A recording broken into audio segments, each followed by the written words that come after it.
It's been very reassuring to feel her throughout the day.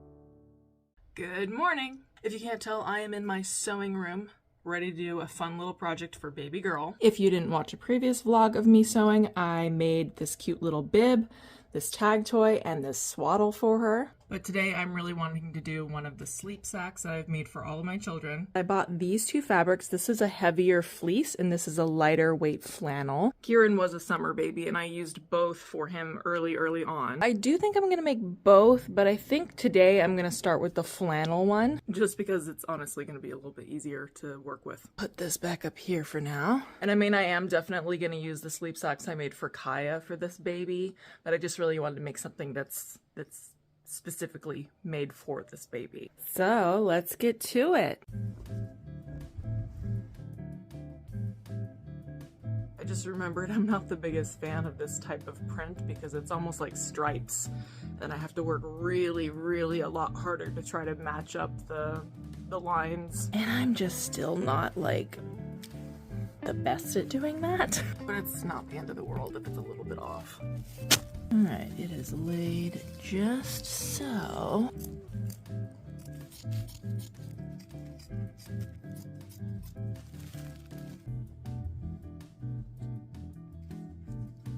You know, I thought I really wanted to do yellow. There's just something so fresh and pretty about the white.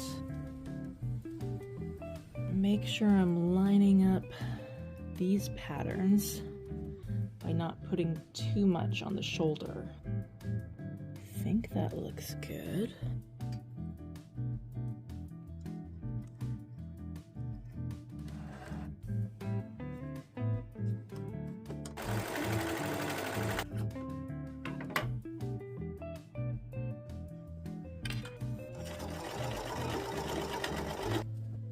Still looking pretty good so far.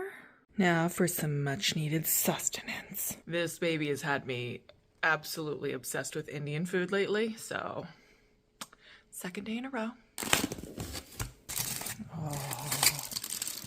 Oh, look at that beauty. There's nothing better than this. What'd you order? Chicken marsala. This is honestly my favorite part. I think it's called raita? Raita? Raita. It's delicious, whatever it is. Oh yeah, girl. Oh yeah. Oh yeah.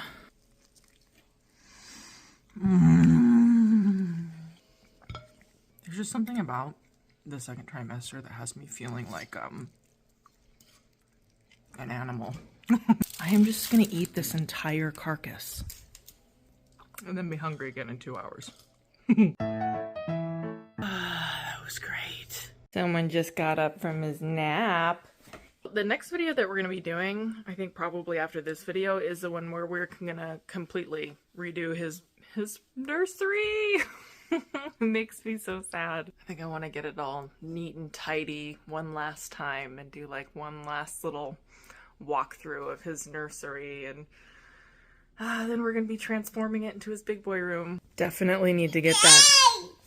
Definitely need to get that bin to put all these extra toys in, because it's just, yeah, it's getting to be too much, and I think if we store them somewhere else, then hopefully he's not going to be, you know, enticed to play with them when he should be sleeping, that sort of thing. Here's his new chair, new mattress, and this is the bed frame that's gonna look like that. Kieran, you excited to have a big boy bed and then you can just get out of bed and play with all your toys whenever you want? I mean, it's also the fact of like, sometimes we feel like it would just be easier to go lay next to him. You can't really do that in a mini crib because when he gets sick, we don't like him to sleep alone. So it'd be easier to have a twin-sized bed in here so one of us could come sleep next to him if he gets sick or something. Kieran, I got you some naan bread. Let's go have some bread.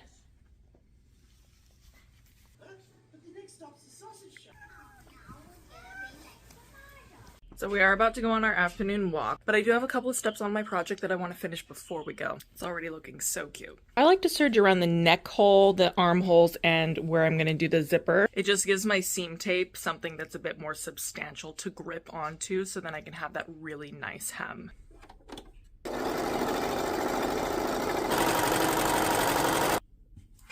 Alright, I think that's good for now. Can you believe he has on a little outfit that we got him a year ago? No. That he's supposed to wear next winter? No. I really hope we get cooler weather soon. I want the snow. I want snow, rain. Something nice is different. Yeah. Well, maybe we're gonna have to travel somewhere to get some snow. We should do that before I get too big to do anything. What? Go to like the mountains or something for some snow. True. Yeah, if we wait till I'm like too big, then I'll probably slip and not be able to get back up.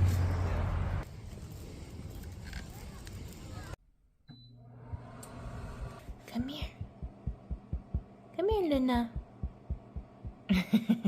Oh, we actually just got back from Target. We went right after our walk, and I am just bushed. So I probably am going to finish the sleep sack tomorrow because I really need to be fully energized to be able to make sure those stripes are lined up. Still no word on therapy, but I have been feeling way less anxious because I've been feeling baby a lot more lately. We're going to be coming up on 19 weeks this weekend. And yeah, she's definitely found places to kick me that are very, oh, yep, that's you. So it's been very reassuring to feel her throughout the day here and there. Oh, sorry, I just can't get comfortable. A lot of people have been asking about the kitten that I found a month ago. And I just haven't been filming her because she still has ringworm lesions and I don't want to... Like, I don't spend a lot of time in that room with her because A, I want to limit exposure to ringworm spores, and B, I'm really only in there to feed her, make sure she's got everything nice and clean, and to bathe her and stuff. And a lot of times when I bathe her, I immediately have to, like, strip down and go bathe myself because she'll shake and, like, it'll get all over me. So I have to go, like, sanitize myself afterwards. And I don't really want to bring my filming stuff into that room that she's in because it is so small and it's just, I don't feel comfortable with potentially contaminating like a tripod or my phone or something. But she is doing so good. She is the fattest little kitten now. At some point, maybe I'll have Kameron like film while standing outside of the room or something so I can show y'all how she's doing. But she had so many bald spots. She looked like one of those really ugly, like, no offense to these dogs, the dogs that are kind of hairless and just like win like ugliest dog of the year or something. She just had these big like round spots like all over her that her hair fell out. And finally, it's growing back in those spots. But it's like, this is the worst case of ringworm I've ever seen. I had to get a stronger medication for her lesions because the Myconazole shampoo just wasn't cutting it. So I had to get something much stronger and then also add vinegar to her baths. So she's finally starting to turn a corner. Hair is growing back on those spots. It's really kind of silly looking. She almost looks like a Dalmatian because she just has these big like round spots that are missing hair. But she's finally turning that corner where like all the lesions are starting to grow hair back and everything. So I'm really hoping the next few weeks we're not going to have any ringworm issues. I mean, I'm still going to isolate her even after the lesions are completely like gone and like the hair is grown back and like normal looking and everything. I'll still probably isolate her for an additional 2 weeks after that and still do the medicated baths because it can come back. And I just don't want that to happen. So yeah, that's what's going on with the kitten. So Yeah, I'll try to have Kameron do a little bit of footage of her at some point. But she's doing great.